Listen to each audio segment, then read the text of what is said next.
بسم الله الرحمن الرحيم إن الحمد لله نحمده ونستعينه ونستهديه ونعوذ بالله من شرور أنفسنا ومن سيئات أعمالنا إنه من يهده الله فهو المهتد ومن يضلل فلا هادي له أشهد أن لا إله إلا الله وحده لا شريك له وأشهد أن محمدا عبده ورسوله صلى الله عليه وعلى آله وصحبه ومن تبعهم بإحسان إلى يوم الدين ثم أما بعد السلام عليكم ورحمة الله وبركاته. Nous remercions Allah Tabaraka wa Ta'ala qui nous a facilité de se retrouver ici dans la mosquée Salam pour s'entretenir d'un sujet capital dans notre religion, dans notre foi. Il est déjà au quotidien, chaque année, pendant les cours de vacances pour la mémorisation du Coran, on essaye de choisir un temps pour en parler d'un sujet précisément qui concerne la femme. Donc ici, je sais qu'il y en a assez de questions. Donc pour toutes vos questions, veuillez écrire et remettre aux petits-enfants de déposer devant ici. Et la deuxième des choses, celle qui se trouve ici au milieu, qu'elles essayent de laisser un peu l'espace. Ça permet d'entrer et de sortir facilement. Et on laisse les deux portes ouvertes. On peut entrer par le milieu et facilement on entre, on sort. Donc on laisse le centre ouvert, les deux portes ouvertes. Non.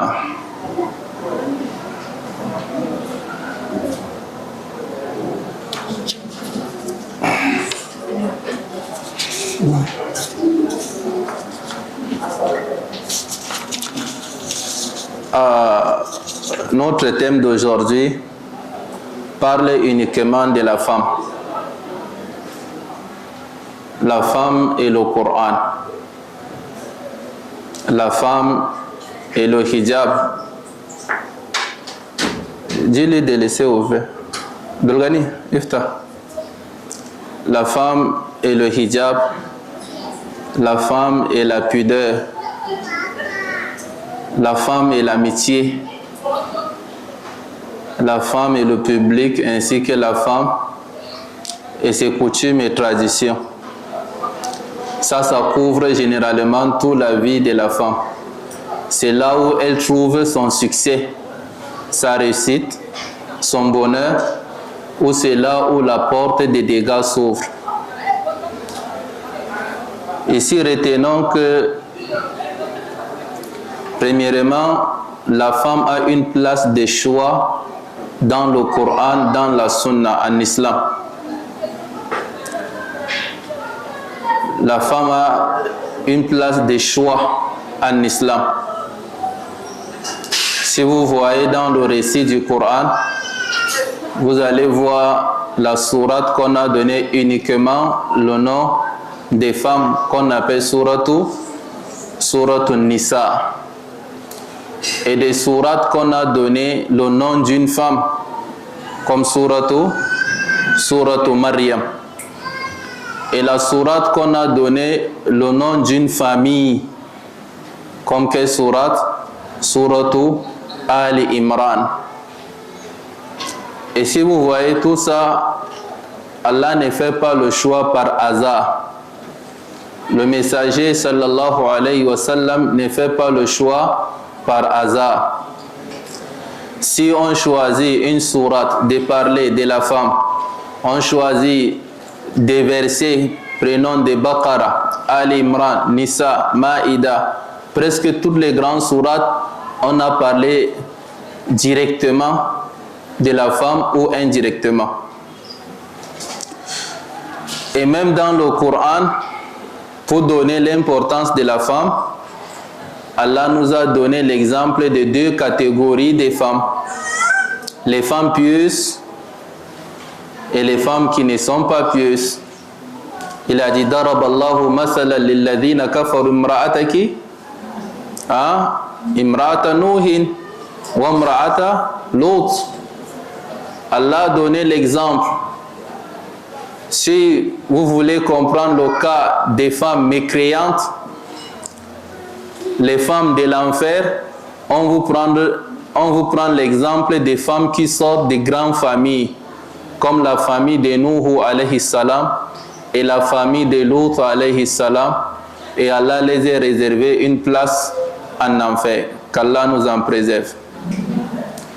Et pour les femmes croyantes, Allah a donné l'exemple d'une femme qui sort d'une maison qui n'y a pas la foi. Tout c'est l'égarement, c'est la mécréance. C'est quelle maison?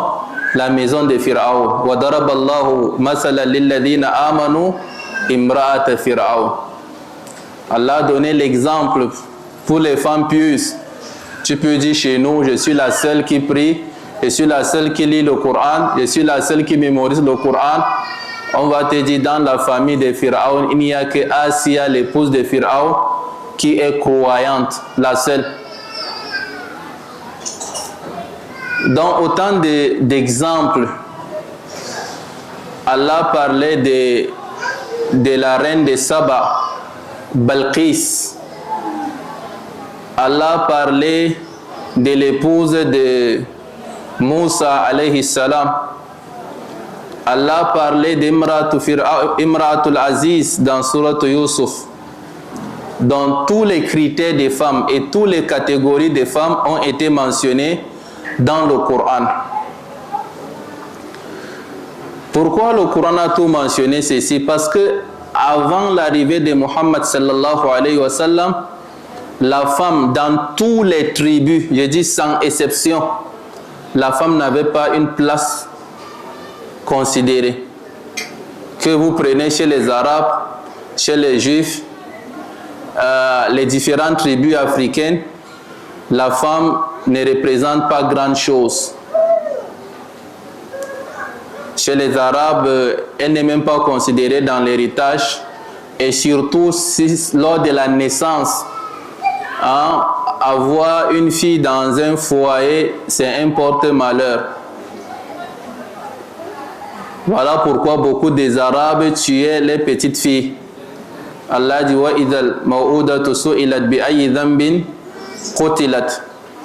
Lorsqu'on annonce la naissance d'une fillette, le père va se cacher parce qu'au quartier on lui montre, regardez celui-ci, il a eu une fille. Donc c'est comme un malheur qui est tombé dans la famille. Allah dit wa idha bushira ahaduhum bil untha dhalla wajhuhu muswaddan wa huwa kadhim. Lorsqu'on annonce la naissance d'une fille, et alors l'homme se met en colère. Yatawara min al-qawmi min su'i ma bushira bi.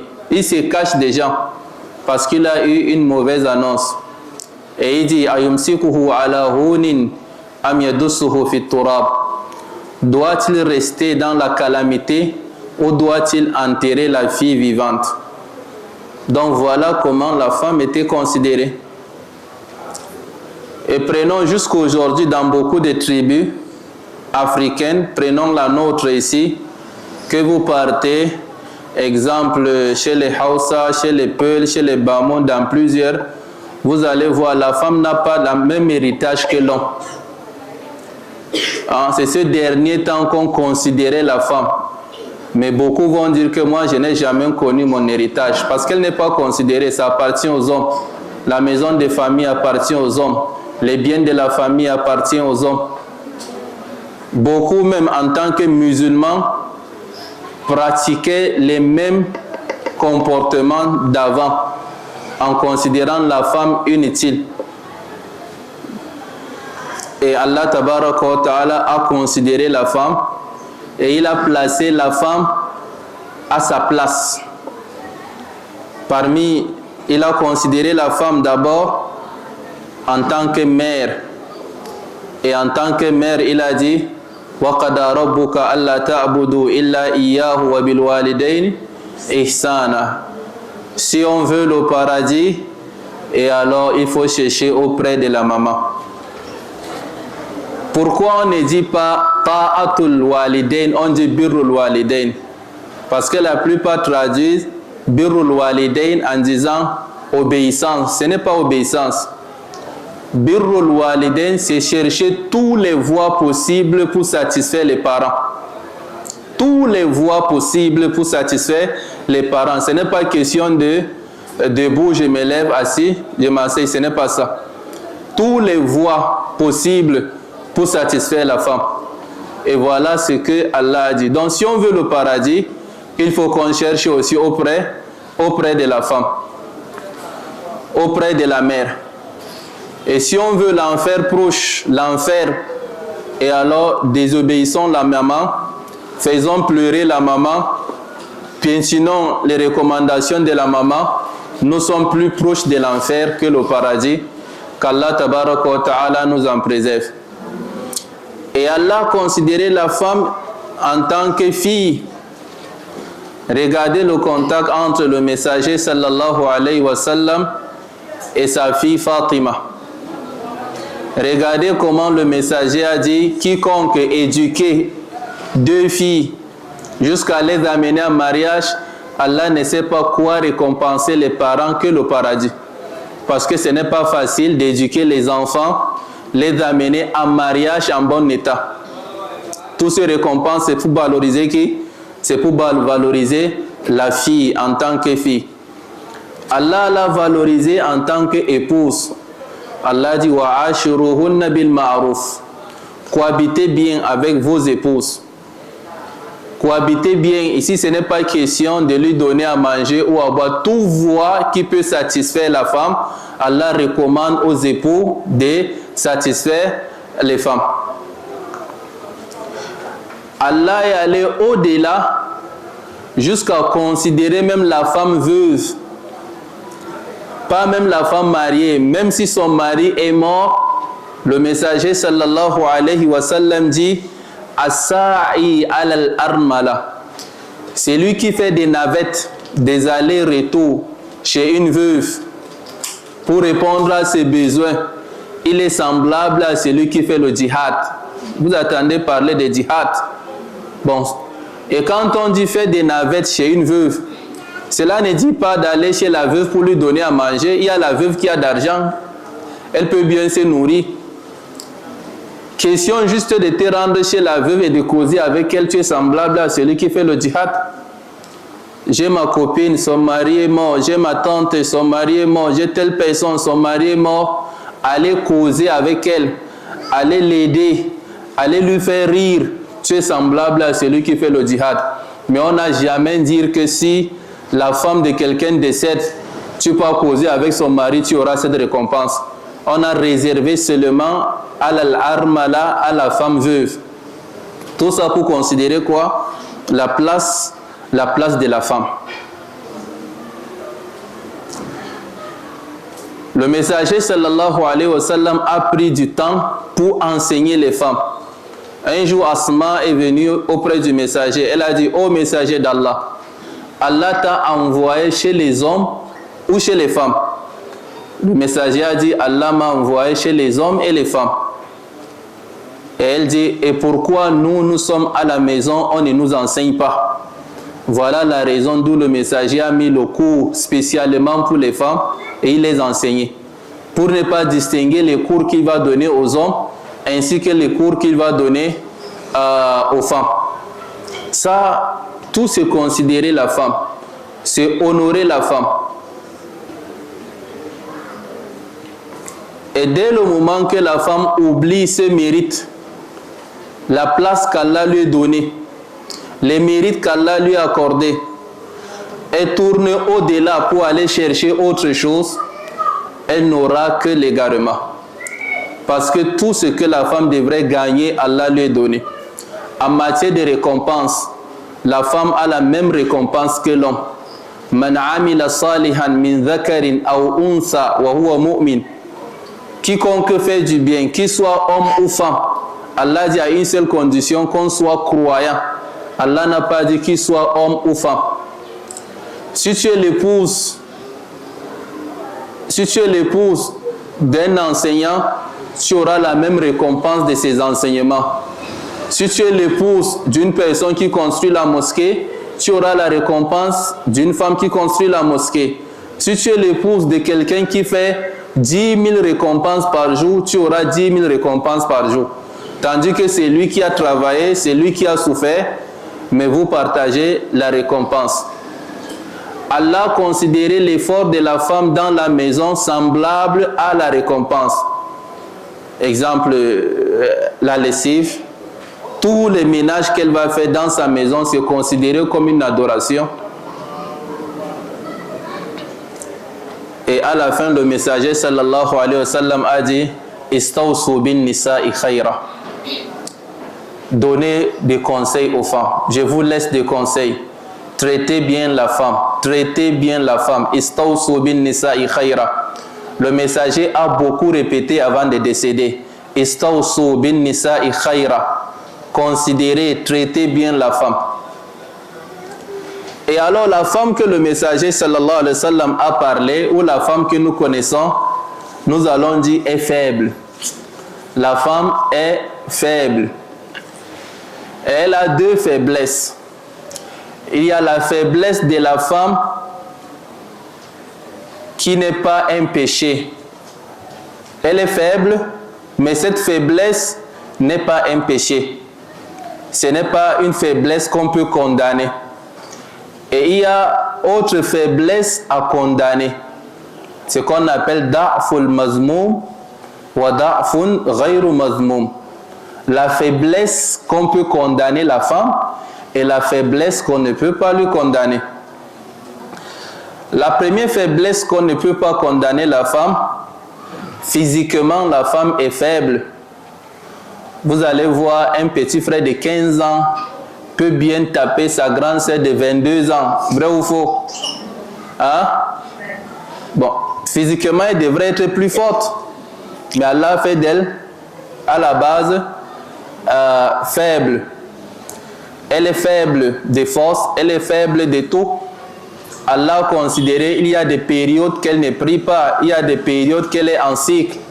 Tout ça fait partie de sa faiblesse. Dans sa démarche, il y a la faiblesse. Voilà pourquoi, lorsque l'homme se ressemble à la femme dans sa faiblesse, on lui condamne. Avez-vous vu un homme, pour faire le yanga, il marche comme la femme? Hein? L'homme seulement qui tend la main pour parler, fait comme ça, hein? Il fait comme ça, il fait comme ça. Comment doit-on lui considérer?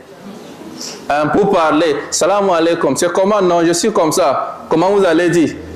Et un homme qui est, et il est même comme, il est venu, il est même comme ça, parce que c'est bizarre. Hein? Mais souvent, toi, tu parles, tu fais comme ça, on dit, oh, ça va. Ce n'est pas condamné, c'est ta nature comme ça. Pour aller au marché central, dès que tu arrives à mon camp, je suis fatigué, je me repose. C'est la faiblesse et c'est naturel. Mais l'homme qui va aller à mon camp, il dit qu'il est fatigué, il faut qu'on le fouette d'abord. Donc ça, c'est la faiblesse qui est quoi? C'est la faiblesse naturelle qu'Allah a créé la femme. Physiquement, elle est faible. Elle n'a pas d'endurance dans les travaux. Elle ne peut pas attraper fort. Elle ne peut pas courir. Elle a autant de choses qui indiquent sa faiblesse. Mais cette faiblesse, on dit, ça fait partie de sa beauté. Donc, la faiblesse de la femme fait partie de sa beauté, mais la faiblesse de l'homme, hein, on ne peut pas dire c'est l'élégance. Donc, voilà pourquoi, voilà la faiblesse de la femme qu'on ne peut pas condamner. La deuxième faiblesse qu'on peut condamner chez la femme, d'où elle est faible, c'est sa faiblesse dans le cœur. Très émotionnelle. Je vous assure, si je commence à pleurer ici pour rien, beaucoup vont pleurer. Vrai ou faux? Mais au fond, moi je pleure pour rien. Je pleure, mais dans mon cœur, je ris. Mais c'est que beaucoup vont pleurer. Je pleure, oh, elle va dire, aïe, aïe, oustaz, aïe. Elle va commencer à quoi? À pleurer. Pourquoi? Très émotionnel. À cause des séries, elle va pleurer. À cause d'un match de football, elle va pleurer. À cause d'un film que l'autre a trompé l'autre. Elle sait que c'est le mensonge et que c'est vrai que c'est le mensonge. Mais elle va pleurer toute la nuit. Voilà, il a trompé. Voilà, Allah, ça. Voilà, il a fait comme ça. Mais au fond, elle sait que c'est quoi? Au fond, elle sait que c'est quoi? C'est vrai ou faux? Mais ça, c'est une faiblesse ou c'est pas la faiblesse? Très, très émotionnelle. Voilà. Et elle ne sait pas aimer, elle ne sait pas aussi détester. Lorsqu'elle va aimer, elle exagère. Lorsqu'elle va détester, elle exagère. Et là, elle ne serait pas juste. Pour ses enfants, lorsqu'elle est en colère contre ses enfants, elle va mal juger. Pourquoi? Il y a ce qu'on appelle al-atifa. Donc voilà pourquoi cette faiblesse qu'Allah a mis de la femme, c'est sur cette faiblesse que le messager a dit Istawsu bin nisa'i khayra. Traitez bien la femme, assistez bien la femme, donnez autant de conseils à la femme. Vous allez voir celle qui porte le hijab, le niqab, un jour elle va s'oublier en train de danser au carrefour. On dit Oustaz, la ilaha illallah. Mais c'était elle, non? Oui. Bon, c'est que, donc pour elle, il y a des moments de Allah, il y a des moments de shaitan. Hein? Et alors c'est cette faiblesse. Voilà pourquoi, même si la femme a mémorisé le Coran, elle a tous les éléments nécessaires pour être pieuse. Si elle trouvait un époux qui n'a pas la religion, elle va le suivre sans doute.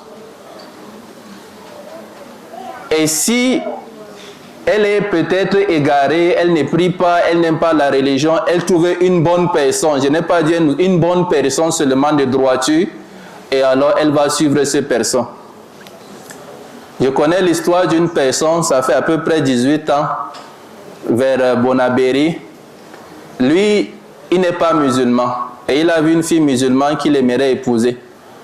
Et puis son père a dit, il faut être d'abord musulman. Il a dit, je m'islamise maintenant. Il a dit qu'il prend même le nom Bilal Suleiman, je me rappelle bien. Il a pris Bilal Suleiman, à l'instant, on a célébré le mariage dans la semaine. Et après 2 semaines, lui et la femme sont retournés tous dans la mécréance. Ce n'est plus elle qui ne prie plus, tous les deux. Ce n'est plus lui. Lui, il s'est islamisé. Elle est née dans l'islam. Mais finalement, comme il est entré dans l'islam pour la cause de la fille, les deux ont abandonné l'islam. Donc c'est de cette faiblesse qu'on parle. Voilà d'où le messager dit Istawsu bin nisa'i khayra. Considérez la femme, accompagnez la femme, éduquez la femme. Et le succès d'une femme, c'est le succès du monde entier. On dit toujours la mère c'est une école. Al-ummu madrasa. Iza a'adattaha a'adatta sha'ban tayyib al-araq. Lorsque la femme parvient à éduquer une bonne personne, et alors il devient le meilleur pour tous. Et lorsque la femme délaisse cet enfant, il devient un malheur pour tous. Qui a éduqué Soudès, c'est la femme. Qui a éduqué le voleur du quartier, c'est la femme. Qui a fait tel? Toutes les bonnes personnes ont été éduquées par la femme. Donc, voilà ce que j'aimerais donc introduire pour parler de la place de la femme, de comment Allah considérait la femme en tant que mère, en tant qu'épouse, en tant que fille, en tant que veuve, en tant que femme. Allah l'a considérée. Et Allah l'a créée avec 2 faiblesses, la faiblesse physique et la faiblesse mentale. La faiblesse physique n'est pas à condamner, mais la faiblesse mentale est à condamner. Pourquoi on se retrouve ici? C'est pour éduquer ce côté faible. Pourquoi on part dans les makaranta? Pourquoi on mémorise le Coran? Pourquoi on écoute les prêches? C'est pour se rééduquer, pour être fort dans le côté faible. Mais lorsque tu restes, tu dis, bon, nous sommes habitués, c'est comme ça, on est comme ça, et tu vas continuer comme ça jusqu'en enfer. Qu'Allah tabaraka wa ta'ala nous en préserve. Notre thème, le premier sous-thème, c'est la femme et le Coran. La femme et le Coran. Le Coran, on n'en doute pas que c'est la parole d'Allah miraculeuse qui a été descendue au messager sallallahu alayhi wa sallam par la voix de Jibril. Allah l'a descendu en 23 ans, composé de 114 sourates. Et dans cette sourate, il y a des recommandations, il y a des interdictions, il y a des récits, il y a autant de choses dans le Coran. Le Coran devrait être l'ami principal de la femme. Sans doute aujourd'hui, qui peut faire 24 heures sans connexion? Mais elle a l'argent, hein. Je n'ai pas dit celle qui est foirée. Peut-on rester 24 heures sans connexion? Intentionné, sans connexion. Bon, peut-on faire 24 heures sans utiliser son téléphone? Hein? Tu dis aujourd'hui, je ne touche pas le téléphone 24 heures. Qu'est-ce qu'on ressent lorsqu'on fait 24 heures sans toucher ou regarder ou utiliser le téléphone? Qu'est-ce qu'on ressent? C'est une question. Qu'est-ce qu'on ressent? Passer une journée sans téléphone, sans appel, sans SMS, sans rien. Qu'est-ce qu'on ressent? On ressent un manque, quelque chose qui manque. Semblable à celui qui n'a pas mangé, il ressent qu'il a faim. Semblable à celui qui est malade, il a besoin de médicaments. Donc passer une journée sans téléphone, c'est vraiment la journée est gâchée. C'est bien, non? Bon. Et passer une journée sans Coran. Une journée sans Coran. Possible de passer une journée sans Coran? Mes sœurs, cas pratique par Allah, on peut passer une journée sans Coran, vrai ou faux? Bon, maintenant, pratiquement, entre le Coran et le téléphone, lequel est le plus important dans la vie au quotidien? Disons la vérité, pratiquement. Je n'ai pas dit question de cœur. Je sais que dans notre cœur, on aime le Coran. Dans la vie, prenons l'exemple. Une personne se met à côté de toi pour une surveillance. Il remarque juste ton quotidien entre le Coran et le téléphone. À la fin de la journée, lorsqu'on lui pose la question, qu'est-ce qu'il va dire? Qu'est-ce qui est plus important pour toi? Téléphone ou Coran? Qui utilise son Coran plus que son téléphone ici?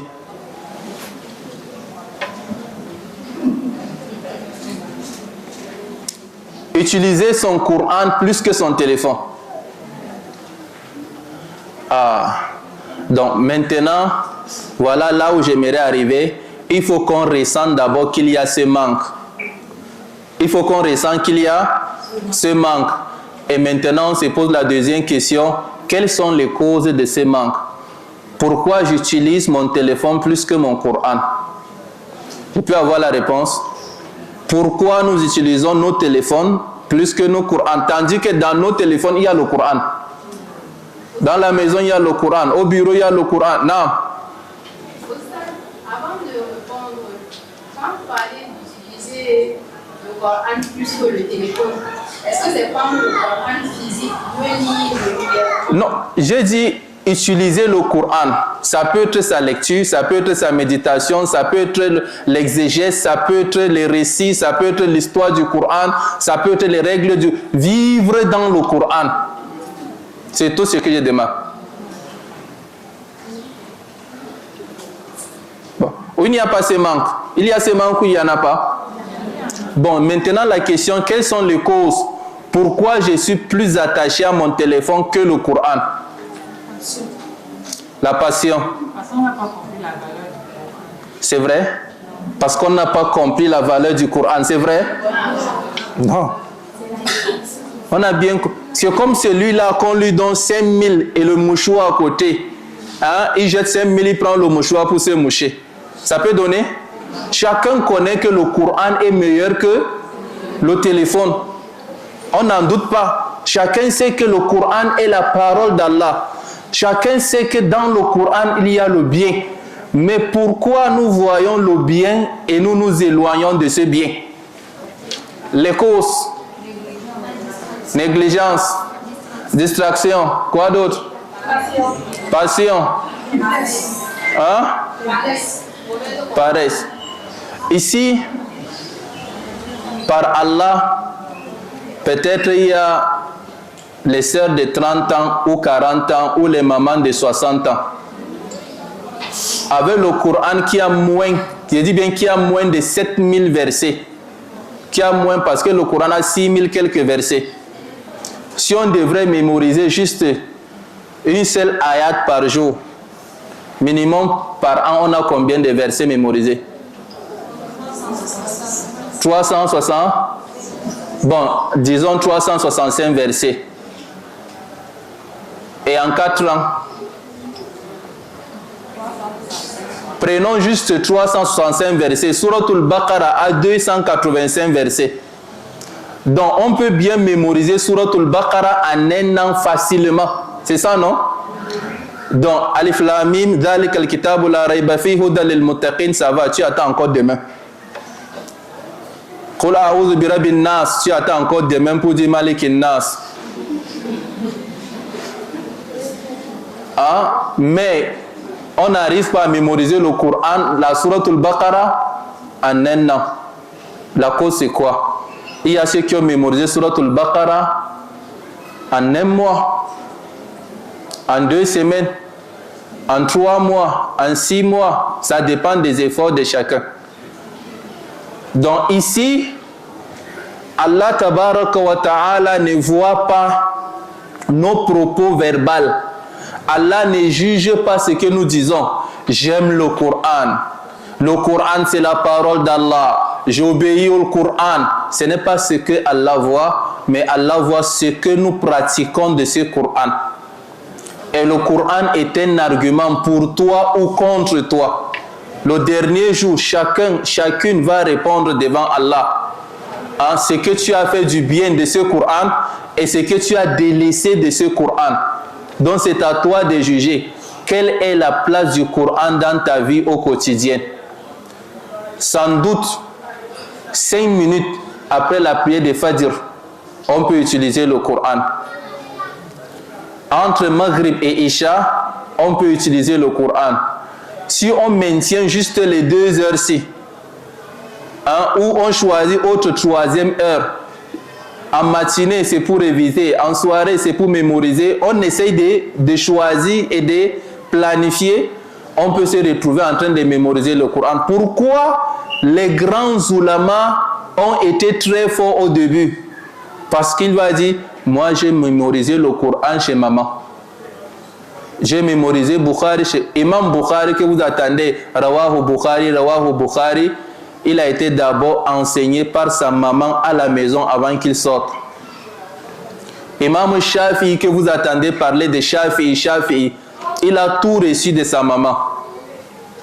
Il y a un temps d'où il voulait même aller étudier, elle a préféré voyager avec lui. Depuis la naissance, depuis le décès de son père, elle a oublié le mariage pour se focaliser sur Shafi'i. Et voilà le résultat. Voilà pourquoi l'un de ses premiers livres qu'il a écrit, il a donné le nom la mère.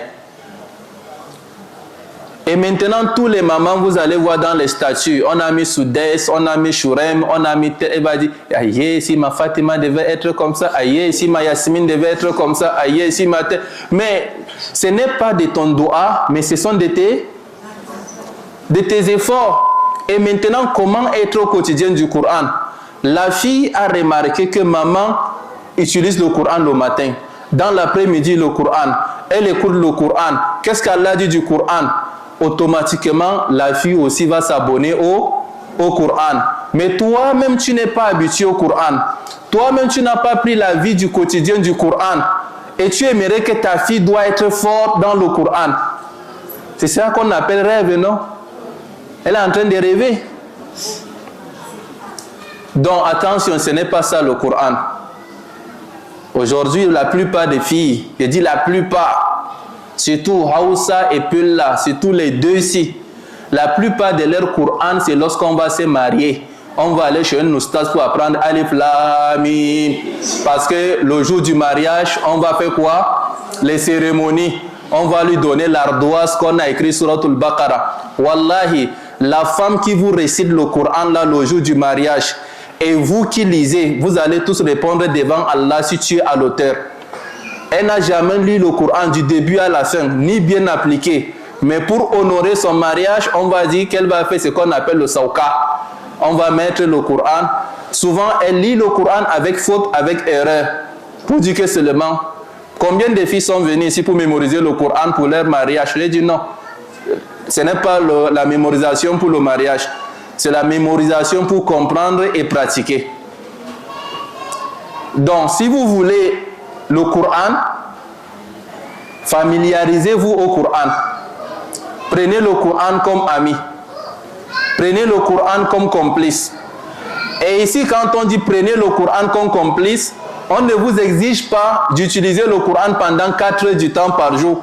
Tu peux planifier 2h30 sur 24 heures. Tu fais partie des gens du Coran. Je dis bien 2h30 sur 24 heures. J'ai 30 minutes le matin, j'ai 45 minutes telle heure, j'ai 20 minutes telle heure. Et là, c'est mon quotidien. Je ne l'abandonnerai jamais. Ça, c'est mon quotidien du Coran. Combien sont décédés en train de lire le Coran parce que c'est son quotidien du Coran? Mais quand j'ai le temps, je lis le Coran. Quand je n'ai pas le temps, j'abandonne le Coran. Non, on n'abandonne jamais le Coran. Donc, ta vie avec le Coran, c'est l'ami, c'est ta nourriture, c'est ta vitamine, c'est ton quotidien. Et maintenant, quels sont nos rôles vis-à-vis du Coran? Premièrement, le Coran est fait pour croire, la croyance d'abord. Le Coran n'est pas fait pour s'amuser avec. Le Coran n'est pas fait pour laver et boire. Le Coran n'est pas fait pour écrire sur le papier, enrouler sur sa tête. Le Coran est fait pour croire. Le premier verset, lorsqu'Allah dit Alif Lam Mim, Dhalikal Kitab, il a dit La Rayba Fi, Hudan lil Muttaqin. Qu'est-ce qu'il a dit? Alladina Al-Iman. Croire que ce Coran, c'est la parole d'Allah vraie. Ce n'est pas l'imagination. Donc, la croyance, la compréhension, voilà pourquoi on nous recommande de lire dans la prière les sourates que nous connaissons les sens. Tu connais plus le sens de Ayatul Kursi ou de Suratul Nas ou de Suratul Baqarah, lis dans la prière, ça va te donner plus de tranquillité et de concentration. Et maintenant, la mise en pratique. Voilà notre rôle sur le Coran. Croire, comprendre et pratiquer. Ça, ce sont les rôles principaux du Coran. Et après, on peut prendre aussi le Coran comme notre arbitre. Tu as problème avec maman, qu'est-ce que Allah dit dans son Coran? Problème avec l'une de tes amis, retournons sur la parole d'Allah. Le Coran devient nos arbitres. Et à chaque fois, lorsqu'on dit le Coran a décidé sur tel point que toi, tu sembles que ça ne t'arrange pas, en tant que croyant, si le Coran dit, c'est fini. وَمَا كَانَ لِمُؤْمِنٍ وَلَا مُؤْمِنَةٍ إِذَا قَضَى اللَّهُ وَرَسُولُهُ أَمْرًا أَنْ يَكُونَ لَهُمْ خِيَرَةٌ مِنْ أَمْرِهِمْ. Il n'appartient pas aux croyants ou à la croyante, hein, lorsque Allah décide un point dans le Coran, ils ont le choix. Il va dire, oui, je sais que c'est le Coran, mais ça vient d'où? Oui, je sais que Allah dit, mais ça vient d'où? Mais là, c'est Shaitan. Allah a dit, tu dis, khalas, c'est fini, maman, il n'y a plus encore de paroles. C'est Allah qui a dit, non, ça va. Là où Allah dit de garder le silence, khalas. Là où Allah dit de s'habiller, khalas.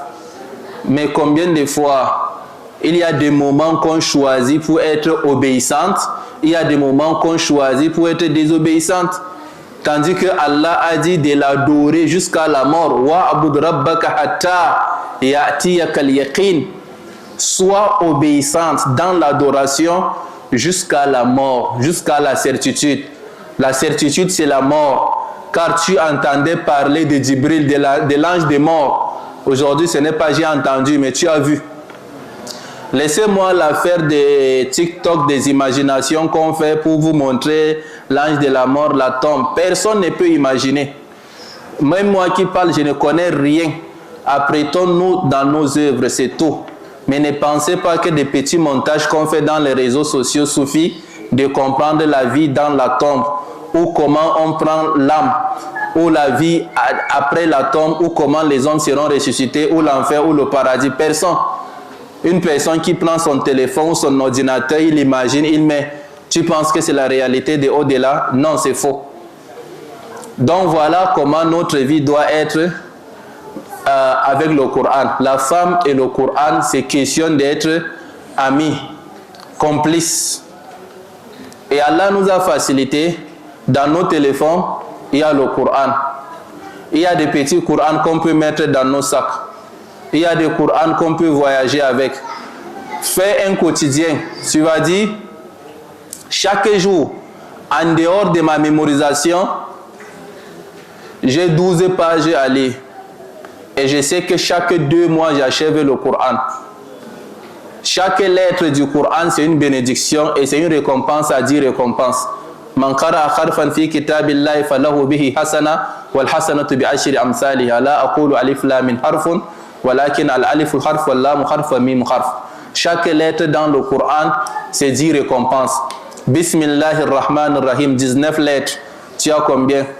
190 récompenses. Suratul Fatiha, tu as combien de récompenses? Et qu'en est-il de Suratul Baqara, Al Imran, Nisa? Les filles, ne venez pas à l'école pour mémoriser le Coran parce que vos parents vous poussent. Ce n'est plus le temps. Ce n'est plus question de mes parents veulent que j'étudie le Coran. Non, venez de vos propres grés.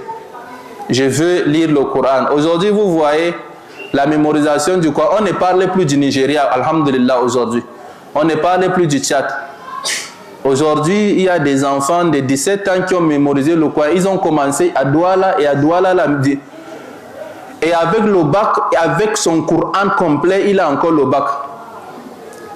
Et la plupart ont mémorisé, j'ai dit bien avant le bac. Parce qu'à la base, toute fille qui se lance dans la mémorisation du Coran, sincèrement, si elle commence en classe de 3e, elles vont finir ensemble avec le bac. Elle a le bac, elle a mémorisé le Coran. Mais le problème, quand l'école commence, même les samedis, on a cours. Les dimanches, on travaille. Et puis, on abandonne le Coran. Pendant les vacances, on va s'inscrire à l'école de mémorisation. Ou 1 mois, 2 mois, ou décembre, c'est la rentrée et c'est fini. On attend encore juillet prochain pour reprendre. Tu vas faire 40 ans, tu n'auras jamais 40 chapitres du Coran. Mais beaucoup, elles sont là. Si tu penses que tu fréquentes, elles fréquentent comme toi. Si tu penses que tu prépares un BTS ou la licence, elle fait la même chose comme toi. Si tu penses que tu travailles, tu es occupé au bureau, elle fait la même chose que toi. Mais elle a mémorisé le Coran. Aujourd'hui, elles sont là nombreuses. Déjà, même vous aurez l'annonce dans 2 semaines, la compétition du Coran.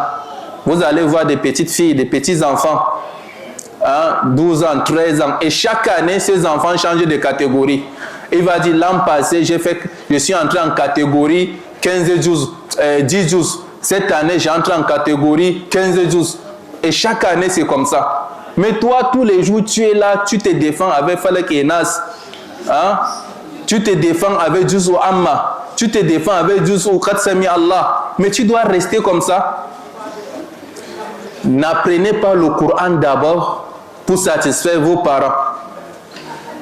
Et les plus jeunes filles, n'apprenez pas le Coran pour satisfaire vos fiancés. Voilà. Ostaz, je vais vous envoyer une élève, elle va commencer à mémoriser le Coran. C'est faux. Elle mémorise le Coran pour Allah. Et la plupart des filles qu'on a envoyées pour mémoriser le Coran, qui ont été envoyées par leurs prétendants, le jour qu'il y a problème, elle va divorcer le prétendant et le Coran tous ensemble. Pourquoi? Parce que son Coran était conditionné de qui? De son prétendant. Voilà pourquoi elle a divorcé le Coran et son prétendant. Mais si c'est le Coran, hein? Ici dans cette mosquée, je vois une maman dans cette mosquée. Il y a une maman que je suis en train de lui voir dans cette mosquée. Sa fille, si elle va lire le Coran le jour là, sa fille ne travaille pas. Elle s'en charge de balayer la maison, de laver les assiettes, de faire tout. Et sa fille va passer toute la journée en train de lire le Coran, mais elle s'en charge, elle, de préparer, de faire tout. Mais combien de mamans ici, si tu ne balais pas, tu ne sors pas. Si tu ne balais pas, même à 40 ans, il n'y a pas. Vrai ou faux? La maman, tu penses qu'elle va mémoriser le Coran? Hein? Malin, j'ai fait. C'est les enfants d'aujourd'hui, c'est les enfants. Non, il faut voir la manière. La manière. Aujourd'hui, tu vas lire le Coran à la maison de 10h à 12h. Moi, je m'en charge de ce travail. Et chaque jour, c'est comme ça. Pendant les vacances, 3 mois, toute la mémorisation qu'elle prend en soirée ici, elle va réviser en journée là-bas. Et chaque jour, elle est capable de donner une page. Une page. Dans le mois, elle est capable de donner 30 pages. Hein? Et en 3 mois, capable, sans pression, de donner combien? 90 pages. Et c'est fini. Mais les parents n'accompagnent pas. La fille aussi n'est pas motivée. Et surtout, vous savez bien que si l'enfant a eu son CEP, qu'est-ce qu'on fait? Le BPC, le probatoire au bac, les cadeaux, on arrose. N'en parlons pas des anniversaires. On va mettre de l'argent pour valoriser les enfants, pour les montrer ce que tu as fait là, c'est ton avenir. Elle a oublié que le Bensikine qui a mené son enfant, lui aussi, il a un BTS. Il a aussi la licence. Et lui, où est son avenir là-bas? Hein? Combien de fois, si ton fils ou ta fille a mémorisé une sourate, tu lui donnes 5 000 francs ou 2 000 francs, ou tu l'accordes un bien, ou tu dis chaque 10 hizib, j'échange ton iPhone.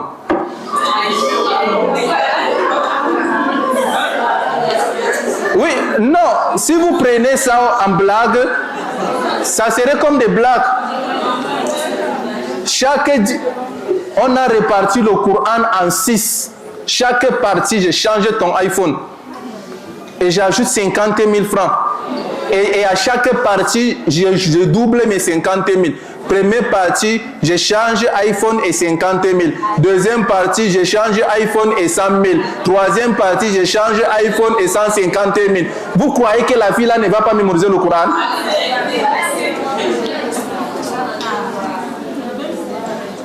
Mais ici, combien des enfants, si tu as 12 de moyens, tu vas aller en vacances, tu vas aller en congé, tu auras tel, mais pourquoi pas dans le Coran?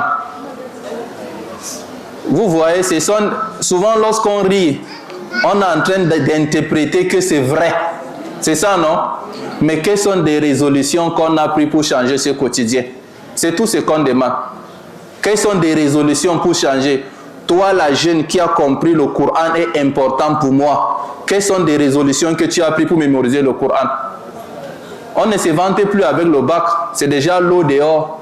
Ni avec la licence. Même le doctorat, c'est l'eau. C'est dehors. On ne se vante plus. On est ingénieur. Ce n'est pas la magie.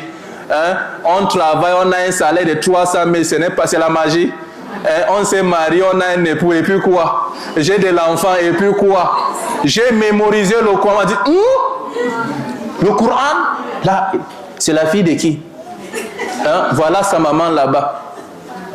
Vante-toi avec ce que les gens se vantent. Ne te vante pas avec ce que tout le monde en a. C'est les habits que tu vas montrer aux gens. Ah non, peut-être tu es belle. Oui, je suis belle. Oui, tu es belle. Ma question c'est toujours, on dit, et après? J'ai l'argent, et après? J'ai le diplôme, et après? J'ai fini ma formation, et après? Quoi? Rien. Donc voilà le peu que je peux dire dans nos quotidiens au Coran. Conclusion, si tu es mère, dès maintenant, reprogramme le programme de tes enfants. Si tu es fille, engage-toi entre 16 ans, de 16 ans en montant, engage-toi dans ta mémorisation du Coran, donne-toi des objectifs. Dis avant fin août, donc avant la rentrée, j'aimerais arriver dans telle sourate. Ça c'est l'objectif central. Et maintenant, il y a l'objectif journalier. Chaque jour, je dois mémoriser. Il y a l'objectif hebdomadaire.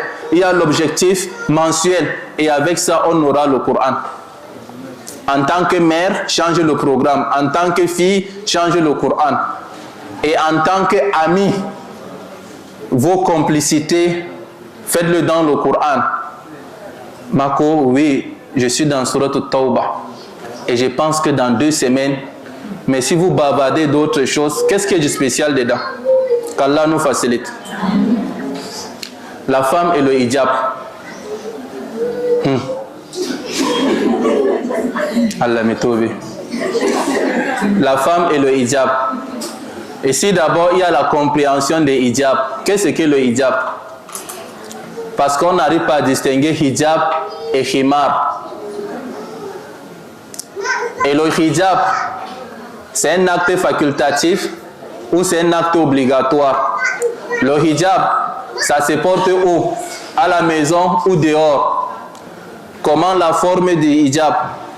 Retenons que d'abord, l'honneur de la femme joue d'abord dans son habillement. Le premier regard, lorsqu'on regarde l'homme ou la femme, la première chose qui va attirer la personne qui te regarde, c'est comment tu t'es habillé. On dit hijab,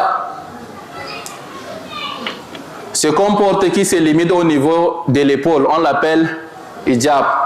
Ce qui se limite au niveau de la poitrine, on l'appelle aussi hijab. Ce qu'on met au niveau de la cuisse, on l'appelle aussi hijab. Ce qui est serré, on l'appelle hijab. Ce qui est transparent, on l'appelle hijab. Finalement, quel est le hijab? Donc, quel est le hijab?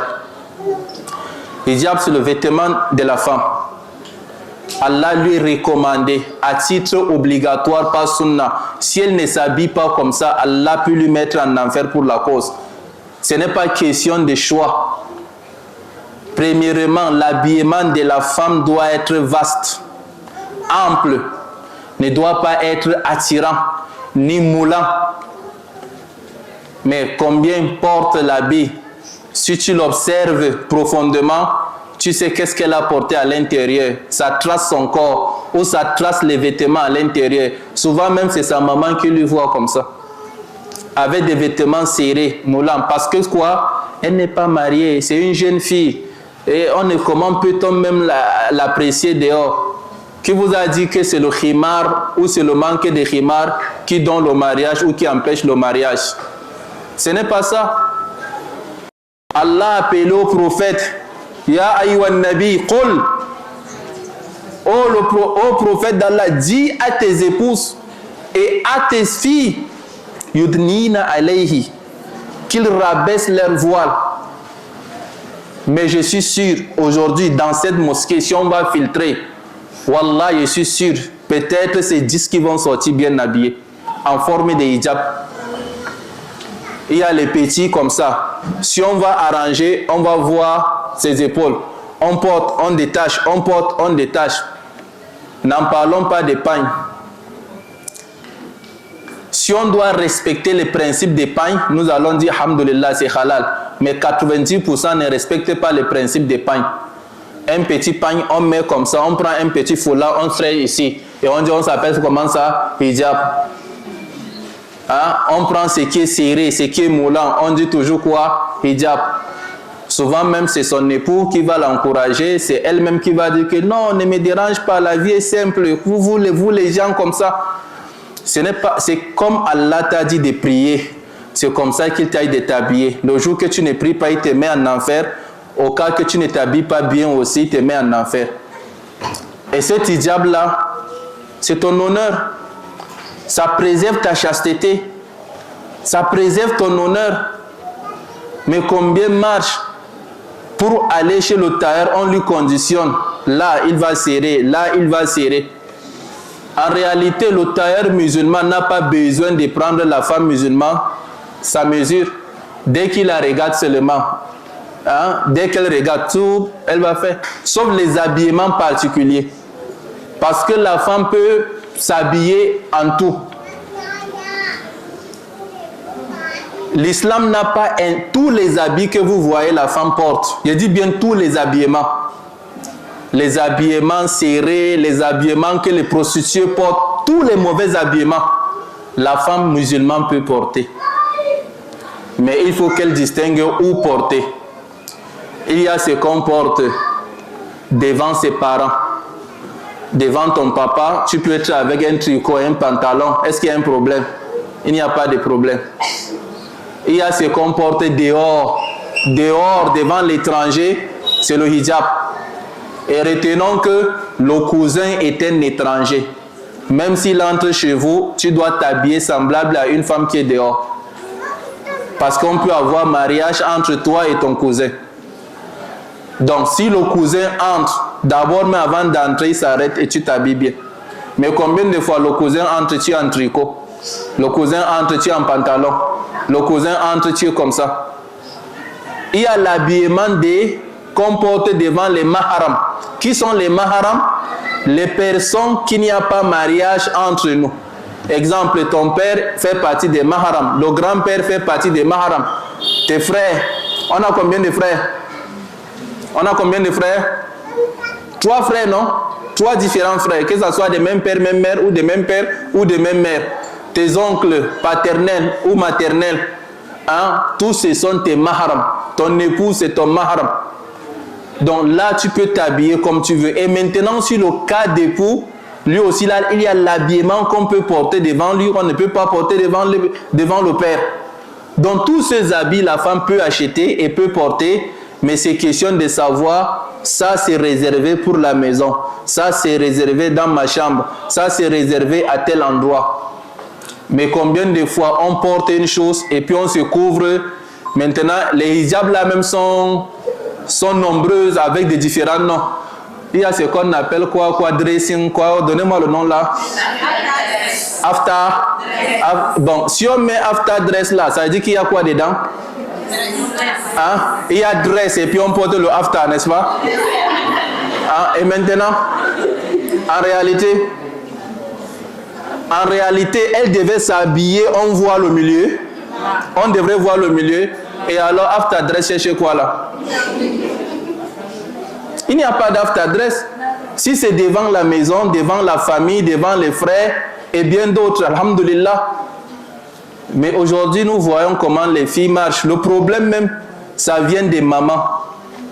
Les parents, tous les habillements, on voit, parce que c'est le mariage. Elle peut s'habiller n'importe comment. Parce que c'est la fête, elle peut s'habiller n'importe comment. Et la fille commence à prendre goût. Hein? Ah, l'habit, si c'est bon, hein, prochainement, elle a besoin de la même chose. Et khalas, et c'est fini. Qu'Allah nous en préserve.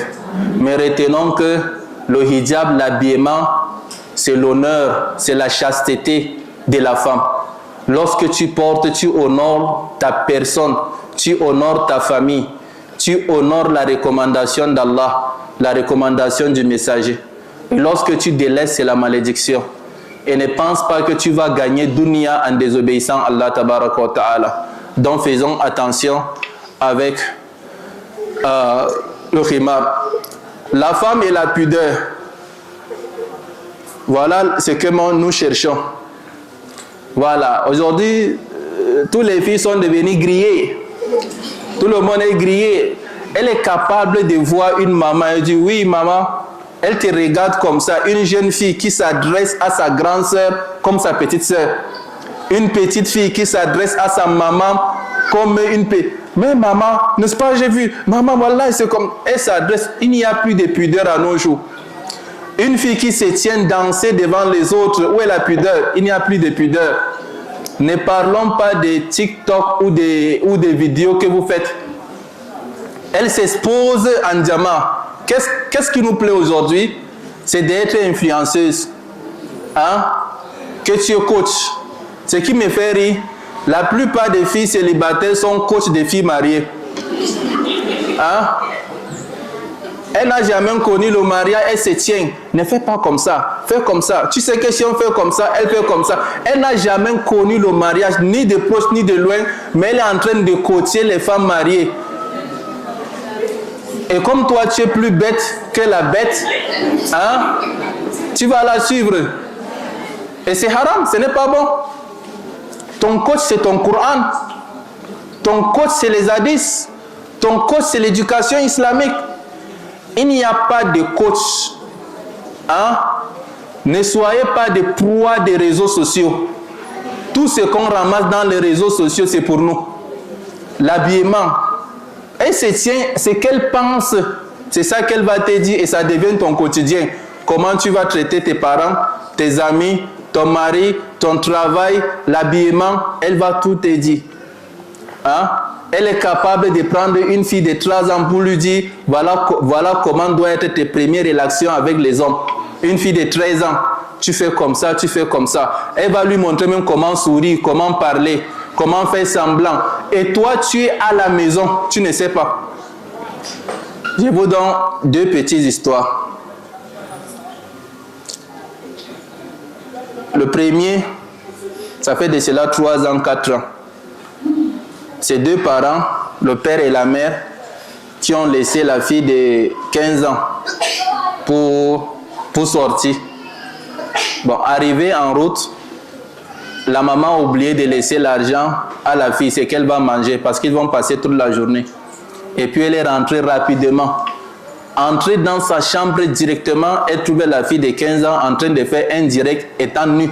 Je dis bien étant nue, quand tu comprends nue à son sens propre. Vidéo direct nue. Elle a appelé le père. On a tapé, la fille n'a pas parlé. On a tout dit, elle n'a rien dit. On lui a tous les influences, on lui a fait 0. C'était qui 0? Le téléphone même vient d'où? Tu n'as pas de téléphone, tu n'as jamais utilisé le téléphone. Hein? La fille, d'après la maman qui ne connaît pas le téléphone choronko qu'on appelle, elle a un téléphone de 800 000 à main. Mais on ne sait pas, c'est dans la maison. Souvent, c'est la copine de dehors qui va l'amener. Elle vient, elle dépose, elle rentre. Et toi, tu ne sais pas, c'est sa copine. Il a fallu que le père amène la fille à la brigade. Il dit au commandant, je ne suis pas là pour que tu tapes ma fille. Je veux que tu l'influences, tu lui fais peur que tu vas l'amener en prison pour qu'elle essaye de parler. Et puis le commandant a mis des minutes à la fille. Je vais te tuer, je vais... Wallah, elle a dit, je vais parler. Lorsqu'elle a cité les noms, lorsqu'elle a cité les noms, n'allez pas loin. Ne cherchez pas très loin. C'est tous les grands qui sont autour du quartier. Les dignitaires dedans, les riches dedans, les qui dedans, les stars du quartier dedans, tout le monde est dedans. N'allez pas très loin. La plupart de ceux qui gâtent les petites filles du quartier, ne les cherchez pas à Akwa ou à Bonanjo ou à Bonaberi. Cherchez-les dans Nobel. Ceux de Bonaberi, cherchez-les à Bonaberi. Elle a connu le téléphone quand? Jusqu'à arriver à ce niveau quand? Toi, tu penses que ta fille dans la chambre ne connaît rien. Elle est timide. Elle ne connaît pas Dunia, tandis qu'elle est arrivée jusqu'à Ahira. Hein? Hein? Donc, wallahi, on ne peut pas interdire le téléphone à nos jours. Je suis d'accord. Moi, je suis convaincu. C'est difficile d'en séparer l'enfant avec le téléphone. Je suis pour. Mais il faut contrôler ce téléphone. Moi, à l'orphelinat, je sais que les enfants sont un peu grands. Déjà, d'autres sont en 3e, d'autres en 4e. Je dis, bon, toi, tu me viens avec 12 des moyens, je te donne un téléphone. Et toi, tu respectes mes conditions et te donne un téléphone. Les deux ont respecté, j'ai acheté le téléphone neuf, je les ai remis. Et maintenant, il a fallu comprendre 2 jours d'assises. Voilà ce que je veux, voilà ce que je ne veux pas. En période de cours, tu déposes le téléphone là-bas et tu fais... Et maintenant, je contrôle les téléphones de mon enseignement et non de ma force. Mais si j'avais refusé l'utilisation des téléphones, il va prendre pour son ami dehors. Il va prendre la connexion dehors. Il va l'utiliser dehors. Il deviendra fort dehors. Et il va amener les résultats où? Dedans. Et les résultats vont impacter qui? Le reste. Et c'est comme ça ta fille, les résultats sur la petite sœur. Ta petite sœur, les résultats sur tes enfants. Et tu penses, ça commence comment? Au moment qu'on commence à donner les téléphones à nos enfants pour les jeux. L'enfant dit il faut le téléphone. Bien sûr que les parents, je sais que c'est difficile. L'enfant laisse les tablettes, il laisse tout, il signe que le téléphone. Il faut aussi imposer sa loi. Tablette, autre jeu, mais le téléphone, il faut réduire la durée. Mais sinon, on peut perdre l'enfant. Voilà. Donc ici, la pudeur qu'on parle, Wallah, la femme musulmane doit être pudique. Et la pudeur là commence à partir du regard. Vous connaissez bien. Rappelle-toi de ta maman ou de ta grand-mère. Souvent, si elle voit deux hommes là-bas, elle préfère aller contourner très loin pour passer devant deux hommes. Vrai ou faux? Parce que quoi? Il y a la pudeur. Lorsqu'on voit l'ami de son père, c'est comme on a vu son père. Il faut qu'on aille contourner. Hein? On a honte de... Si on va danser, on se retrouve dans la chambre fermée, on danse entre nous. Mais aujourd'hui, c'est comment? La pudeur s'exprime dans le parler, dans la manière de regarder, dans la manière d'écouter, dans la manière de répondre. Et dans le pudeur, il n'y a que le bien. Mais lorsqu'on trouvait une fille, avant que tu parles, elle a déjà répondu, ou il y a un regard. Il y a un regard. Toi, même si on te regarde comme ça, tu sais que tu n'as plus de place. On va te regarder en haut, en bas, on rentre, on comme ça, on avale tout et c'est fini. Tout ça. Et si vous voyez, souvent, c'est l'oncle qu'on regarde comme ça. Souvent, même, c'est la maman. Hein? Et tout ça, on ramasse dehors. La femme musulmane doit être pudique. Elle a honte d'être devant les hommes. Elle a honte de passer devant les hommes. Hein? Elle a honte de faire exploser sa voix. Et combien de fois encore de lui voir dans le statut, ou dans TikTok, ou sur Facebook. La femme musulmane, elle est toujours cachée, mais elle est puissante. Je dis bien, elle est puissante. On voit ses résultats. Aujourd'hui, il y a des femmes qui sont dans la chambre, mais on écoute leur nom. Elle a mémorisé le Coran, elle a fait tel programme, elle a écrit un livre, elle a enseigné, elle est médecin, elle est quoi. Mais lorsque tu lui vois, tu vas dire que celle-ci n'a jamais étudié. Parce qu'elle n'est pas là pour montrer qui est-elle, mais pour donner la science et le comportement qu'elle a acquis. Donc retenons, la pudeur, c'est capital. Soyons pudiques. Soyons pudiques. Et aidons aux filles d'être pudiques. Voilà, lorsqu'on perd ça, voilà, on perd tout. On perd tout. Vous savez, auparavant et au temps passé, hein, avant de savoir que la fille est d'accord pour le mariage, il faut prendre beaucoup de temps. Hein? Mais maintenant, même tu traînes, elle va dire, BP, je t'ai dit que je veux, non? Hein? C'est moi qui ai dit que je veux, non? Hein? Elle est capable de parler.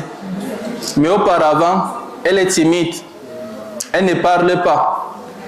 Il y a des ventilateurs dehors, là, derrière, pardon.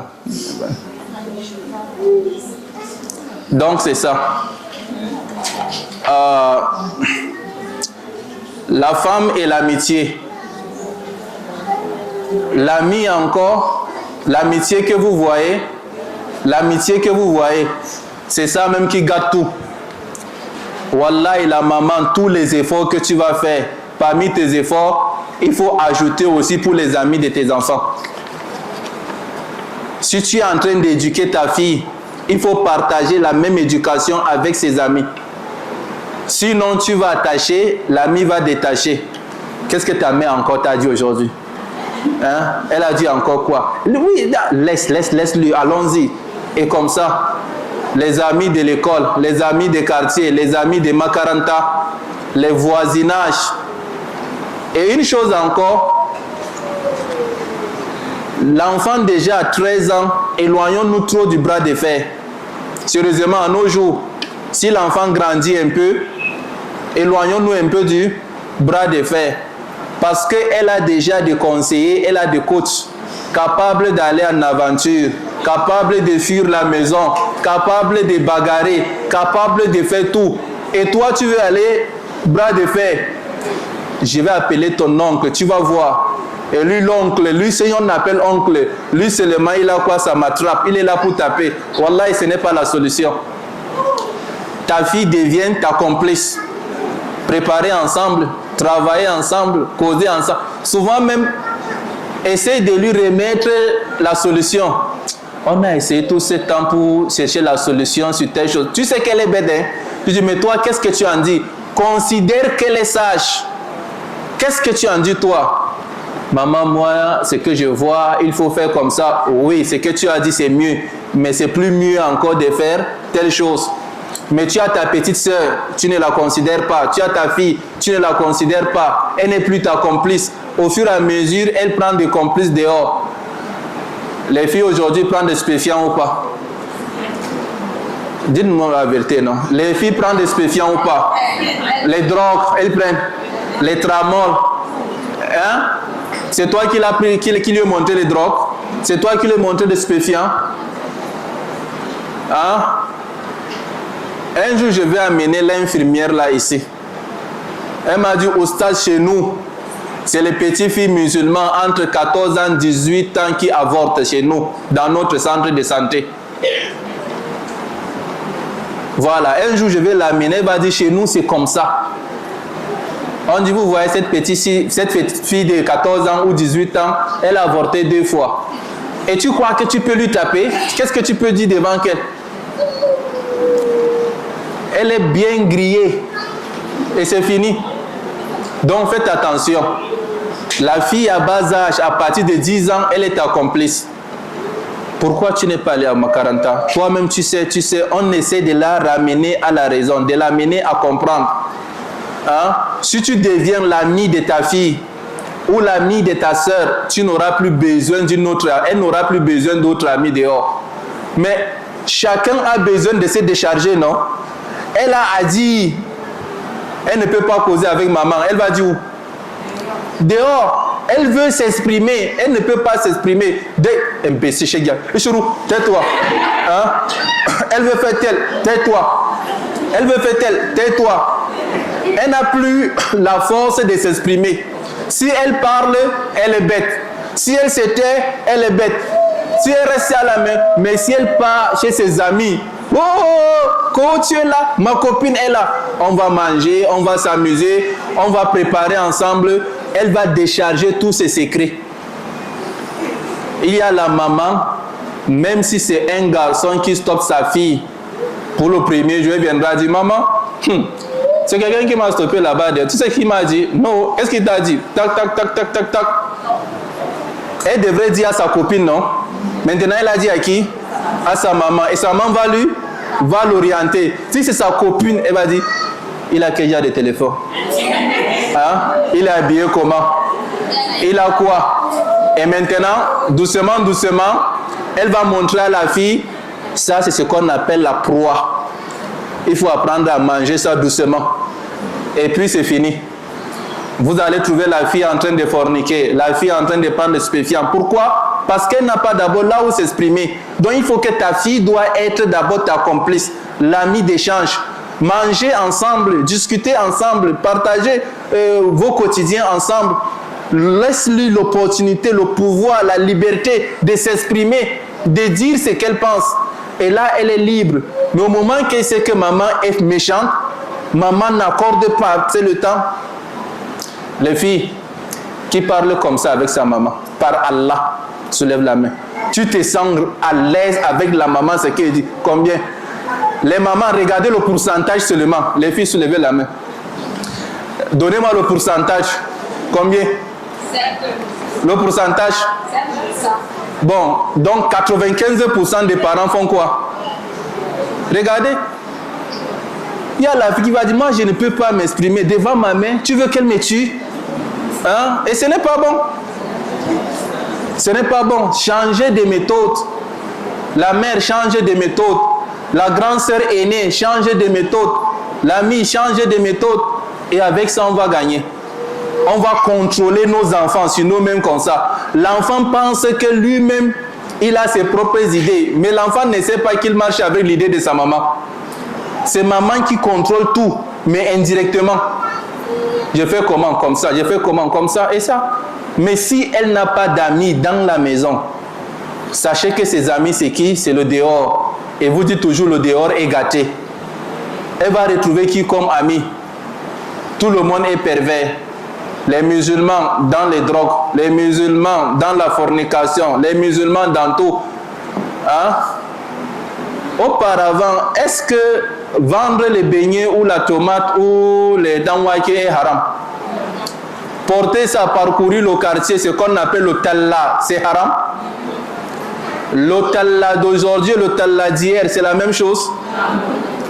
La maman d'hier va porter le beignet, elle peut parcourir le marché central, personne ne peut lui toucher comme ça. Il y a la pudeur, il y a le respect. Elle vend le beignet, on achète, elle donne, elle part. Mais aujourd'hui, elle vend le beignet et son corps en même temps. Moi, j'ai beaucoup de cas et je connais le cas d'un homme musulman qui est arrivé dans ce quartier, dans une grande maison, pour venir demander une fille. Il a dit, appelez-moi telle fille. Et alors, les gars de ces maisons sont sortis pour taper le gars. Il a dit, non, elle est rentrée avec la clé. Je veux qu'elle me donne la clé, c'est tout. Et elle est sortie, elle a remis la clé. Hein? Et maintenant, on va taper qui? Hein? Donc, et pourquoi? Donc ici, soyons la force.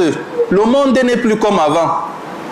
Le monde n'est plus comme avant. Avec l'avancement de la technologie, tout a changé. Ce n'est plus l'éducation autant des parents. Toi aussi, la mère change de méthode. La sœur change de méthode. Tout le monde change de méthode. Et donnons de l'importance dans ce que nous faisons. Et implorons Allah de mettre la baraka et de protéger. Qu'Allah nous facilite. Et la dernière des choses... Aïe. Ok. La dernière des choses, c'est la femme et les coutumes.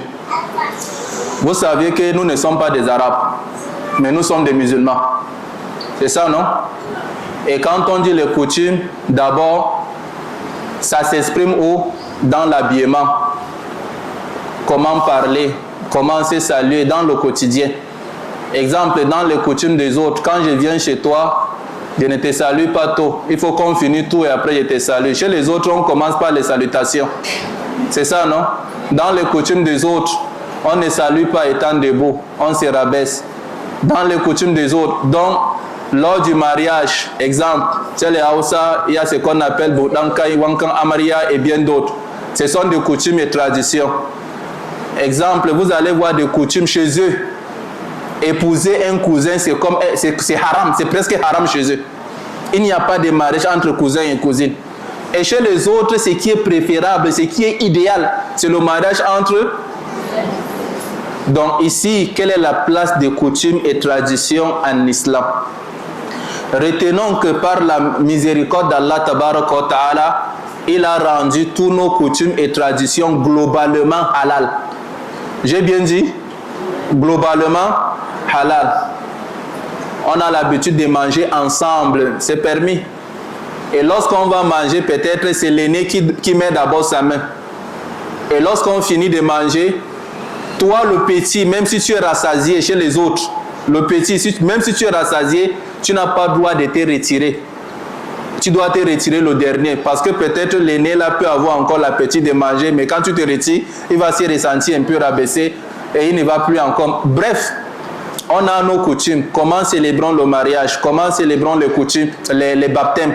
Comment célébrons les circoncisions? Hein? Tout ça, à la base, le halal est halal et le haram est haram. Mais pour répartir, il y a des coutumes et traditions qui amènent à la mécréance. Donc si tu acceptes ce genre de coutumes, tu deviens mécréant. Exemple, sacraliser ses ancêtres. On considère ses ancêtres sont sacrés. Et lorsqu'on a des malheurs, il faut retourner au village, aller sacrifier pour ses ancêtres. On va dire, ces coutumes, c'est quoi? Ça amène à la... Ça amène où? à la mécréance, on peut sortir de l'islam. Ou on pense, si on a tel malheur, on va se retrouver à l'ancien, à un ancêtre pour aller lui faire telle chose, ou pour aller lui demander pardon, tandis que s'il est mort. Hein? Ou avec des habitudes. On dit, exemple, si tu sors le matin, tu rencontres tel genre de personnes, le résultat c'est telle chose. Il y a des coutumes que c'est haram.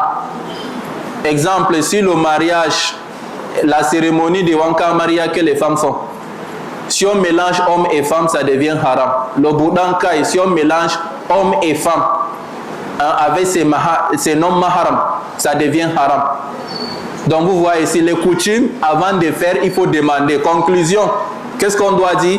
Toute coutume, Hausa, Peul, Bamoun, Bassa, Bangante, tout pourri, n'importe comment, c'est permis. Si c'est l'autre pour demander le mariage, il faut amener peut-être des plantains, quoi, tu dois respecter. Mais si tu dis d'amener peut-être le porc, remplace le porc par le mouton. Si tu dis d'amener l'alcool, remplace l'alcool par le jus. Mais tu dois respecter c'est quoi? Ces conditions, ces coutumes. Toi qui épouses une fille qui est d'une autre coutume et tradition, tu n'as pas le droit de dire que moi je suis musulman, hein, les autres choses là, moi je ne suis pas dedans. Si tu l'as accepté en tant que Hausa Peul Bamoun, tu dois accepter aussi ces coutumes. Et ces coutumes à sa manière de se célébrer, que ce soit lors du mariage, lors des baptêmes. Mais dans l'habillement, si on dit qu'on a l'habitude de s'habiller comme ça, on va dire haram. Exemple, chez les Hausa, chez les Peul, est-ce que les hommes portent le pagne? Hein? Donc tu portes le pagne ici, c'est haram. Chez le Douala, l'homme peut porter le pagne. Chez le Bassa, l'homme peut porter le pagne. Donc tu vois, là-bas le pagne est halal et là-bas le pagne est haram. Donc on respecte tout le monde selon ses coutumes. Ne dis pas que je vais apprendre, non. Ce n'est pas ta coutume, ce n'est pas ta tradition. Et il faut apprendre une chose. L'islam ne suit pas les coutumes. C'est les coutumes qui suivent l'islam. Voilà ce que vous allez retenir. On islamise les coutumes. Exemple, si on revient au pèlerinage, il y a les coutumes, non? Le pèlerinage, c'est la religion ou c'est les coutumes? Et ici, qu'est-ce qu'on doit suivre? C'est le coutume qui va suivre le pèlerinage ou c'est le pèlerinage qui va suivre les coutumes? Et à ce qu'on fait dans le pèlerinage, c'est halal ou haram? Vous avez vu des exagérations jusqu'à laver les pieds des personnes et boire l'eau là? Vous avez vu des exagérations? Donc retenons que l'islam ne suit pas les coutumes. C'est les coutumes qui vont suivre l'islam. Qu'Allah nous facilite. Dans 10 minutes pour les questions, Inch'Allah, si vous avez des questions. J'ai essayé de résumer tous les points ici. Chaque point devrait être un thème indépendant. S'il y a des questions, bismillah. Nous récompense. Et retenons que tout ce qu'on a dit est un argument pour nous ou contre nous. Ne pensez pas qu'on prêche pour faire rire. Ne pensez pas qu'on prêche pour vous donner du goût. Tout ce qu'on dit, c'est pour se sauver ensemble et entrer au paradis, Inch'Allah. Donc tout ce qu'on a écouté, essayons de pratiquer ça à la lettre. Et qu'Allah nous facilite. Qu'Allah nous aide. Et qu'Allah protège tous nos enfants, nos élèves, les étudiants, ceux qui travaillent, celles qui travaillent, tout qu'Allah nous aide, nous assiste. Subhanakallah, bihamdika, nashhadu an la ilaha illa anta, nastaghfiruka wa natubu ilayk. Pour faciliter la tâche, ce côté, restez